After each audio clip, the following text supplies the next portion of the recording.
Hello, everyone, and welcome to this week's episode of Vendo Velocity. We are super excited that you joined us today. You're in for a fun one in which we're going to be talking about all things TikTok Shop affiliates. But before we go ahead and do that, if this is your first time tuning into Vendo Velocity, just want to give you a little bit of background as to what we are and who we do. So Vendo is a 360-degree digital marketing agency that specializes on all things Walmart.com, Amazon.com, and TikTok Shop. Vendo Velocity is our live podcast in which we go live every Tuesday at 9 a.m. and we talk about some of the latest platform updates and strategies to each of those specific platforms. So we've talked a little bit about TikTok Shop on Vendo Velocity, but haven't dove too much into the affiliate side quite yet. So excited to launch this new series. And you'll see there's going to be multiple parts to this. We're going to start with some of the fundamentals, and then we're going to get a little bit deeper as the series starts to develop in a few weeks. But without further ado, I wanted to introduce our guest here. He's our TikTok Shop lead, so no better person than to come on and discuss than Sohan.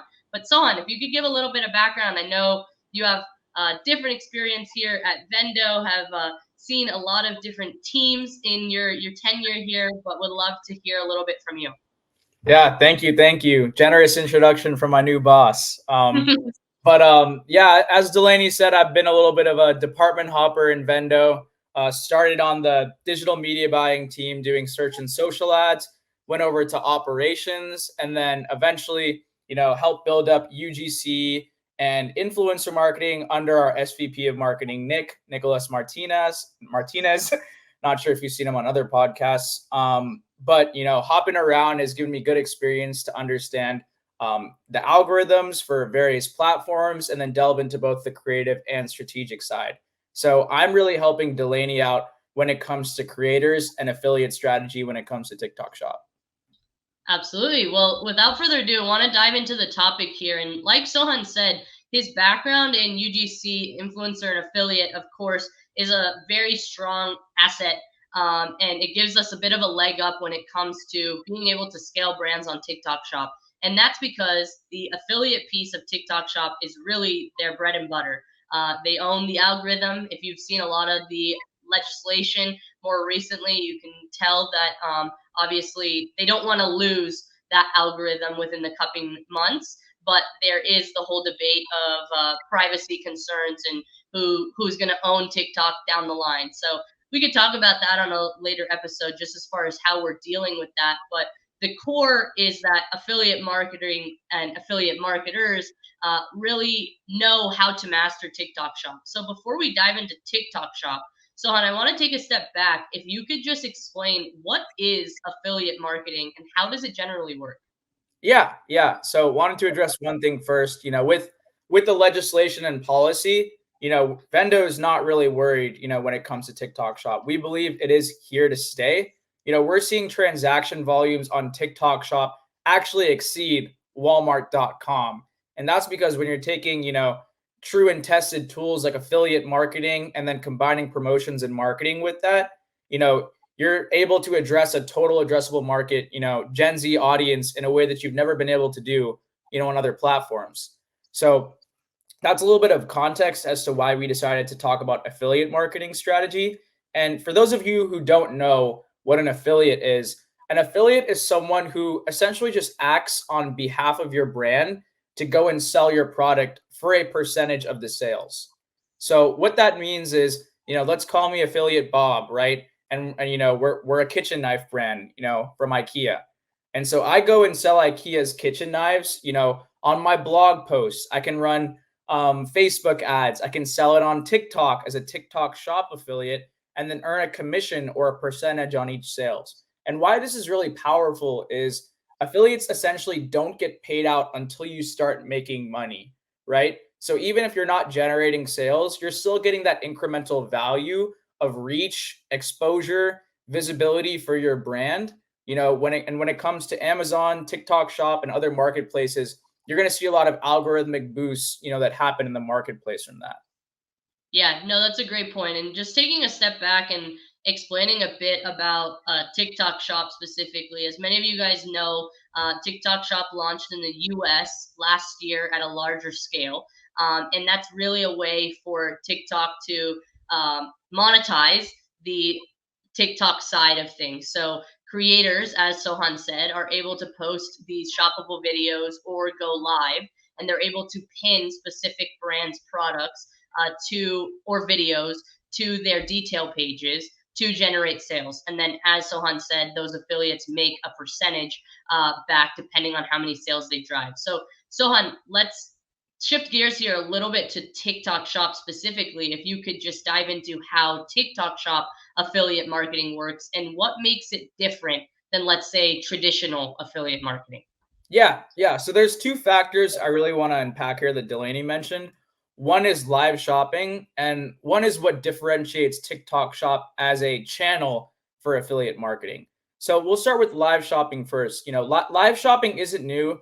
It's been around, and as Delaney mentioned, TikTok Shop has gotten to the US a little bit later, but it's really been successful internationally because of its live shopping element.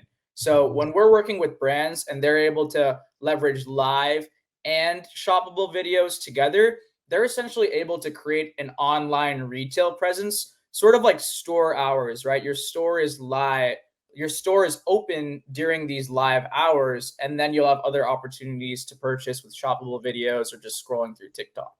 So that's one portion, right? Live shopping, successful internationally, online store hours. The next reason why TikTok Shop is a very strong affiliate channel is because there's like a frictionless purchase process. So if I'm already on TikTok, scrolling products, I can swipe into the shop tab and purchase that product within the platform, right? Nowadays, when it comes to the customer journey, typically I have to go look at someone's Facebook blog, then go do Google search, maybe go to Amazon and look at the reviews, look at a YouTube video, and then go back to the product page and realize there's a discount happening in 2 weeks, and then come back 2 weeks later from a retargeting ad. That's about 6 to 7 steps in the customer journey. But if I'm already on TikTok and all I have to do is swipe, get my 50% off discount for the first time purchase, that TikTok is giving away, not coming out of the seller's pocket, I can purchase, within seconds. And for any low AOV products, it really becomes sort of like an impulse buy, or there's a low threshold, for willingness to pay and value created there that sellers can really begin to capitalize on. I think that's a great point, Sohan. And that brings us to something that a lot of brands bring up to us as well.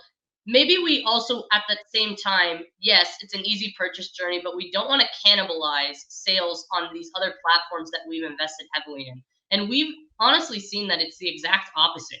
When brands start to take off on TikTok Shop and you're getting all of these creators posting content, regardless of the fact of whether they're driving sales on TikTok Shop, which more often than not, once they start to drive sales on TikTok Shop, you'll also see that halo impact on Amazon. So that's in terms of branded search, but it's also in terms of sales. So what Sohan was talking about in terms of live shopping, we could have a whole series on some best practices around that, and that will be one of the episodes that we have moving forward. But just want to level set concerns, because what Sohan mentioned is really important for us to understand, is that it really is a seamless shopping experience. You see the video, you don't even realize half the time that there's a product being promoted because it looks so organic, which again, content strategy, which we'll get to in a second. Easy purchase journey, which then people are going to be searching for your products on Amazon. So again, we'll expand on that in a little bit. But before we dive into a few of the content creation details, I do want to just take a step back as well and understand the agency view on things, Sohan, and us as Vendo. How are we looking at the overall management of these affiliate campaigns and streamlining them internally? Absolutely. So, the first thing, I want to address your first point when it comes to the cannibalization of, sales for D2C. We don't really see that as the case. We look at TikTok Shop as a growth platform for brands who are already doing, really well off TikTok Shop, whether that's on D2C, Amazon, other marketplaces. The way we look at it is we help you identify or, project a total addressable market. And then, based on our outreach capabilities with the various, AI technologies we partner with, and other manual ways of vetting, we help estimate a certain percentage of that market you're willing to capture. And if you're already running other affiliate or influencer programs, we do things like exclude your current list of influencers. We can even exclude categories, demographics, ages from our outreach efforts, and really look at capitalizing on a new total addressable market here.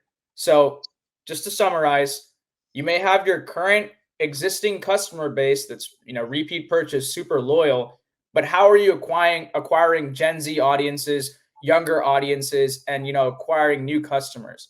With Vendo, when we actually look at organic posting strategy, when we segment our affiliate outreach methods, and then when we also layer in advertising with Spark ads, meaning we use creator content and run ads behind that, we see 2 to 3x conversions in brands just running a creator on their own.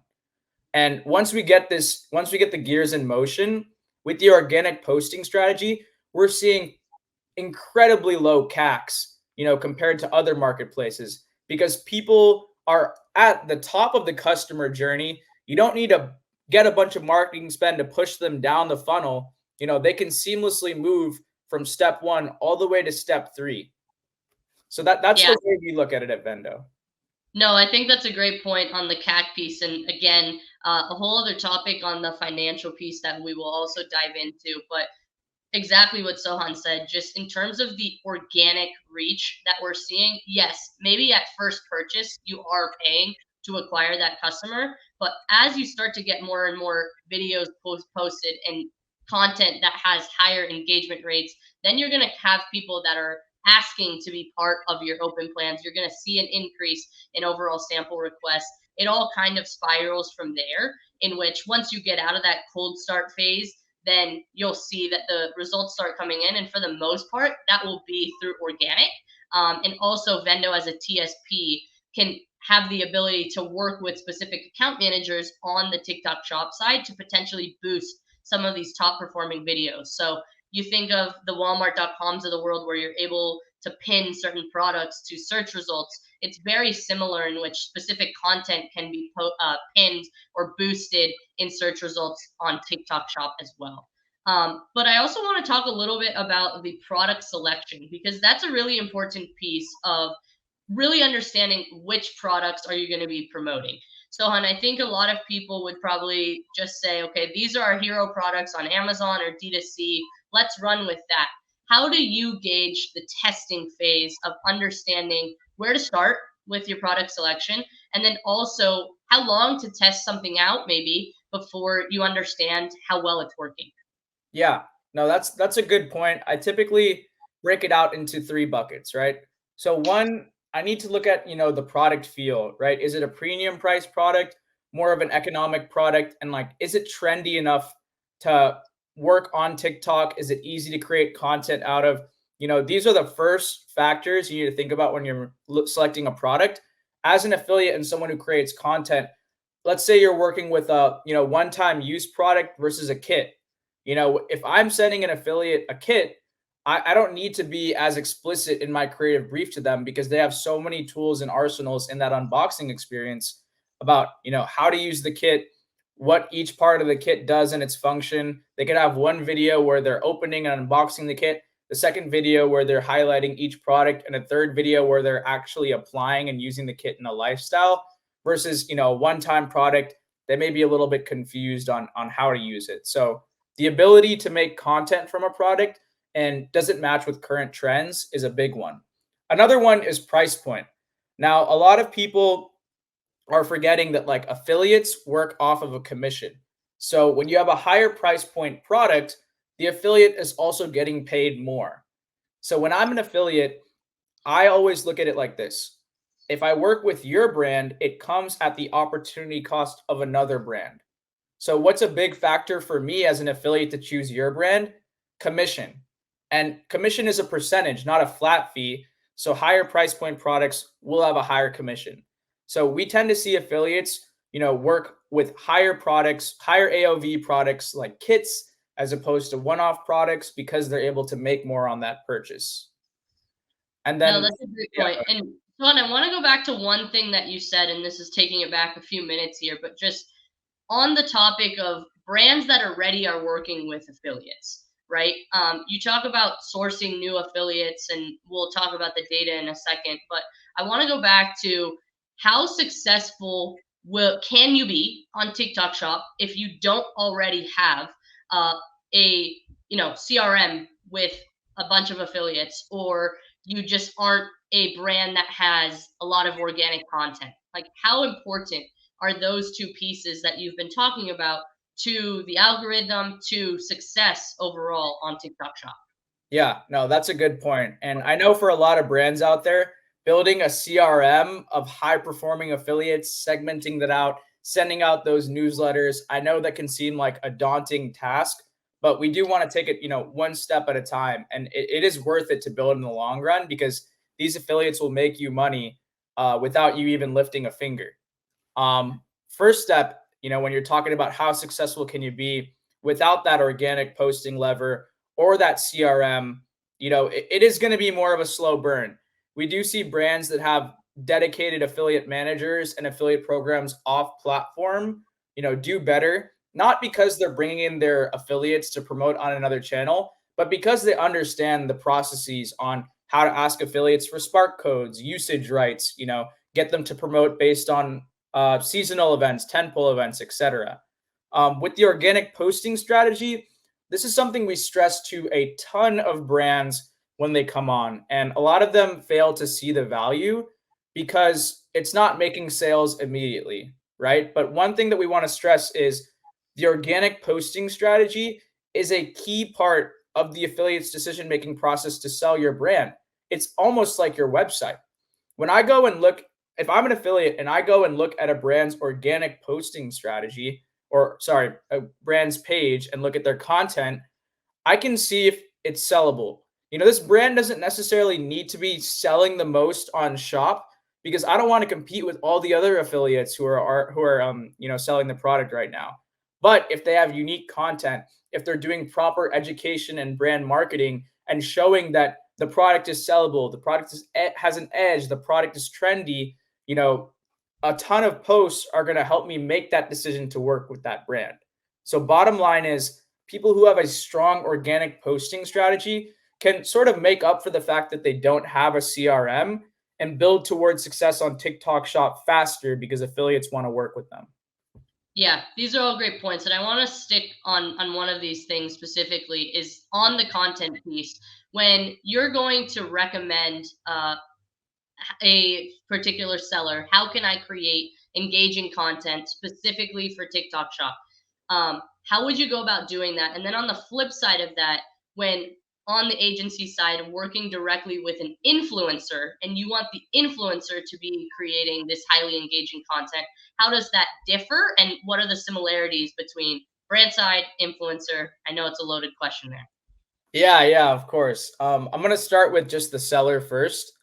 One thing that we see a lot of sellers do is repurposing their Instagram content onto TikTok Shop and TikTok. We typically don't see that working because Instagram favors content that's very aesthetic. A lot of the time, successful content on Instagram is a little bit more millennial coded when it comes to brands versus content on TikTok, which is a lot more raw, a bit more unedited. It wants to give a very authentic feel for any, new Gen Z customers they want to acquire. So the first thing we do is we audit their existing content and we provide feedback. And the feedback we provide, are sometimes things as little as like, hey, this video needs subtitles to optimize for people who are viewing on their phone with the sound off.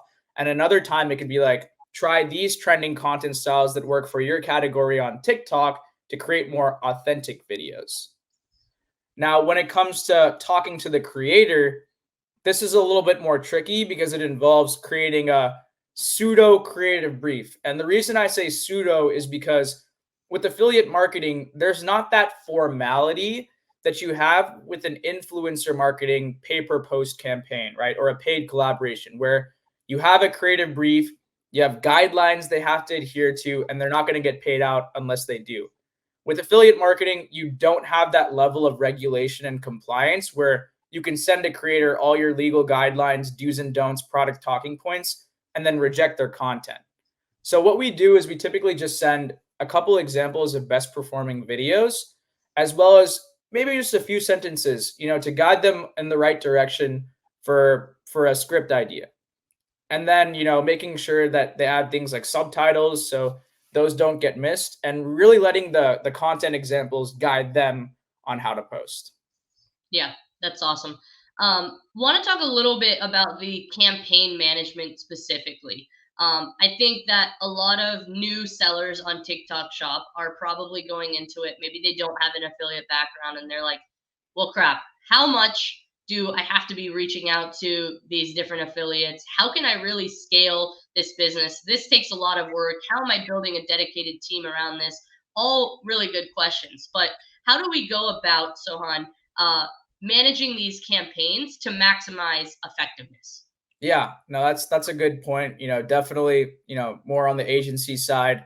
The first thing I tell brands when they have this question about, oh, it's going to take a lot of work, or, oh, it's such an uphill battle, is, stressing effectiveness, over pure scale, right? Because at the same time, you don't want to get your brand out there and have people, talking about you reaching out to them at 2 a.m., with a highly irrelevant creator, for your product. So making sure you have your target audience data and customer personas fully finalized. For those of you who don't know, a customer persona is similar to a target audience, but it's a little bit more nuanced with behavioral patterns. For instance, instead of moms aged 35 to 55, you could have moms on a budget, 35 to 55, who are in a rush, to prepare meals because they have to take care of their kids and do their job, etc.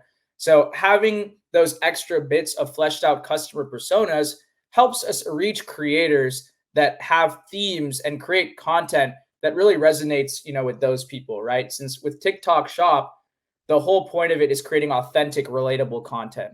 So what we do first is making sure we're targeting a little bit broader and targeting based on these customer personas to create creator profiles, which over time we're able to hit the right creators for your brand and then test a variety of them to see what works.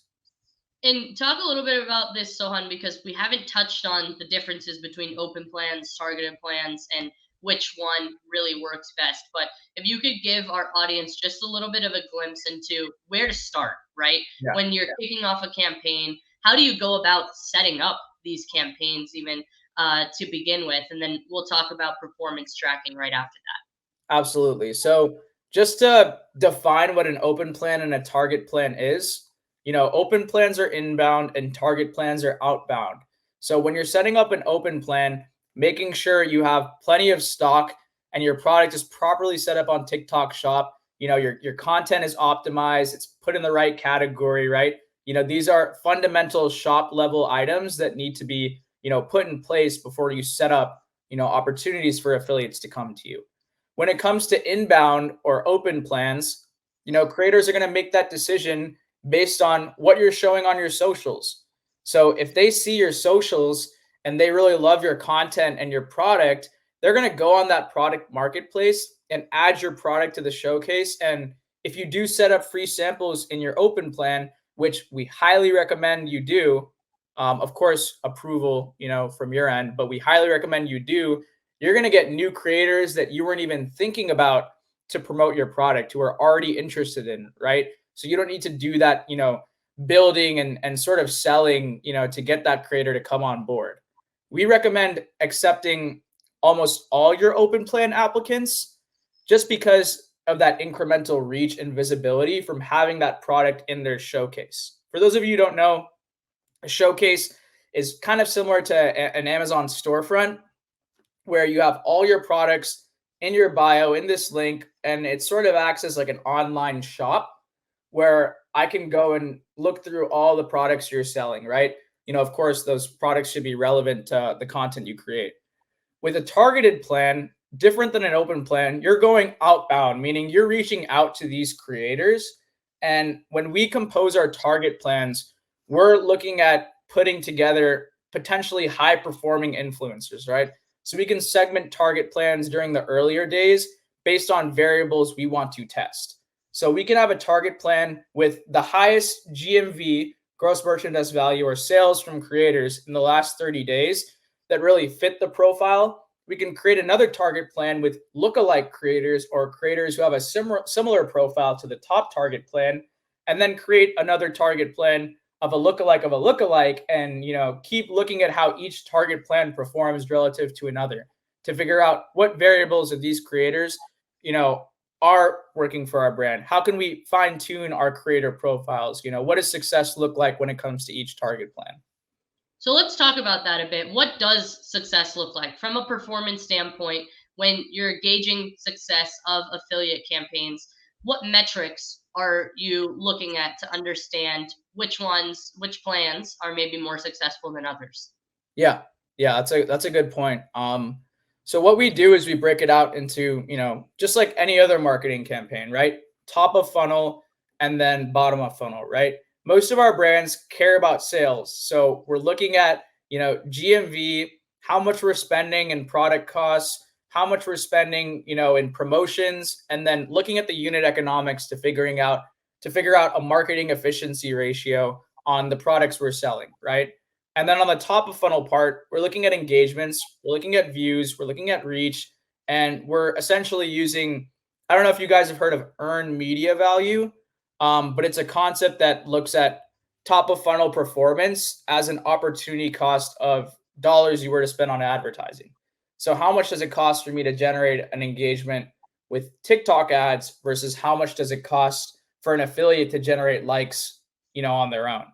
So when we're looking at all these top of funnel metrics, we benchmark that based on EMV and then measure that in tandem with our marketing efficiency ratios. That's a great point. I want to talk a little bit about what you think is coming next, because I think TikTok Shop as a platform is still very new. And they will start to evolve in terms of how we can message creators, what sorts of materials we're able to send. Maybe some of that will become automated down the line, which will just make it easier for sellers to be able to communicate with creators. But I want to hear a little bit about what you see as far as innovation, or maybe not where you think it's going, but where you would want it to go. So. Yeah. No, that totally makes sense. For me, I think TikTok Shop is a very new affiliate program.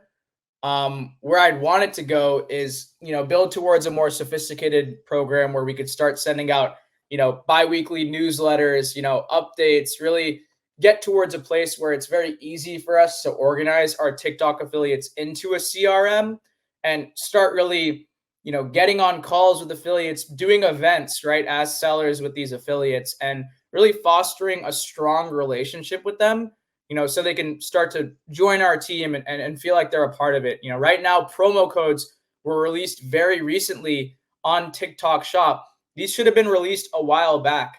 How am I going to incentivize my top performing affiliates to keep selling my product if I'm not making them feel special with the latest deals, the latest discounts, and other items like that?